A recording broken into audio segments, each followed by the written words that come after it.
As someone who has spent a few years publicly criticizing religion, I've become quite familiar with how people rise to the defense of God. As it turns out, there are not 100 ways of doing this. There appear to be just 3.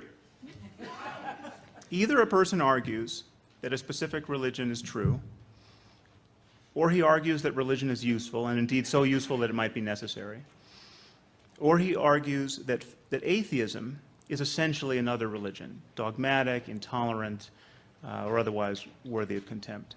And I want to differentiate these 3 strands of argument because they regularly run together, and any conversation between a believer and non-believers is liable to fall into one of these ruts. Let's begin with the specific claim that a given religion is true. There are 2 problems with arguing this. The first is that, as Bertrand Russell pointed out over a century ago, they can't all be true. I mean, given the sheer diversity of religions on offer, even if we knew that one of them was absolutely true, I mean, even if we knew this was God's multiple choice exam, is it A, Judaism, B, Christianity, C, Islam? Even if we knew we were in this situation, every believer should expect to wind up in hell purely as a matter of probability. It seems to me this should give religious people pause before they espouse their religious certainties. It never does, but it should. The second problem with arguing for the truth of religion is that the evidence for our religious doctrines is either terrible or non-existent.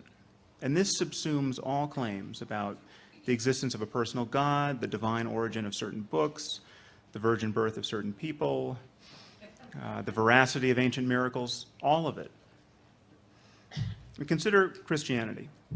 The entire doctrine is predicated on the idea that the gospel account of the miracles of Jesus is true. This is why people believe Jesus was the Son of God, divine, etc. This textual claim is problematic because everyone acknowledges that the Gospels followed Jesus' ministry by decades, and there's no extra-biblical account of his miracles. But the truth is quite a bit worse than that. The truth is, even if we had multiple contemporaneous eyewitness accounts of the miracles of Jesus, this still would not provide sufficient basis to believe that these events actually occurred. Well, why not?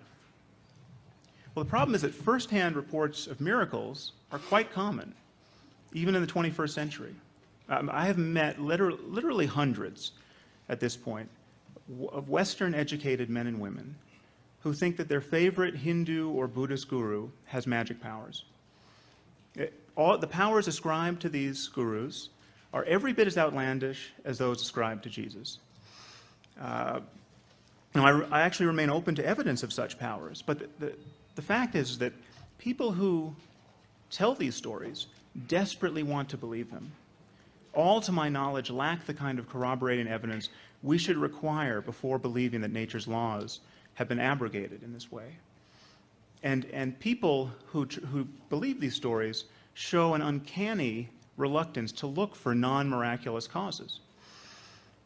But it remains a fact that yogis and mystics are said to be walking on water and raising the dead and flying without the aid of technology, materializing objects, reading minds, foretelling the future, right now. In fact, all of these powers have been ascribed to Satya Sai Baba, the South Indian guru, by an uncountable number of eyewitnesses. He even claims to have been born of a virgin, which is not all that uncommon a claim in the history of religion. Or in history generally. Genghis Khan supposedly was born of a virgin, as was Alexander. Apparently, parthenogenesis doesn't guarantee that you're going to turn the other cheek. But Satya Sai Baba is not a fringe figure. He's not the David Koresh of Hinduism. His followers threw a birthday party for him recently, and 1 million people showed up. So there are vast numbers of people who believe he is a living God. You can even watch his miracles on YouTube. Prepare to be underwhelmed. I mean, it's true that he has an afro of sufficient diameter as to suggest a total detachment from the opinions of his fellow human beings, but I'm not sure this is reason enough to worship him. In any case, so consider, as though for the first time, the foundational claim of Christianity. The claim is this, that miracle stories of a sort that today surround a person like Satya Sai Baba become especially compelling when you set them in the pre-scientific religious context of the first century Roman Empire, decades after their supposed occurrence. We have Satya Sai Baba's miracle stories attested to by thousands upon thousands of living eyewitnesses, and they don't even merit an hour on the Discovery Channel. But you place a few miracle stories in some ancient books, and half the people on this earth think it a legitimate project to organize their lives around them. Does anyone else see a problem with that?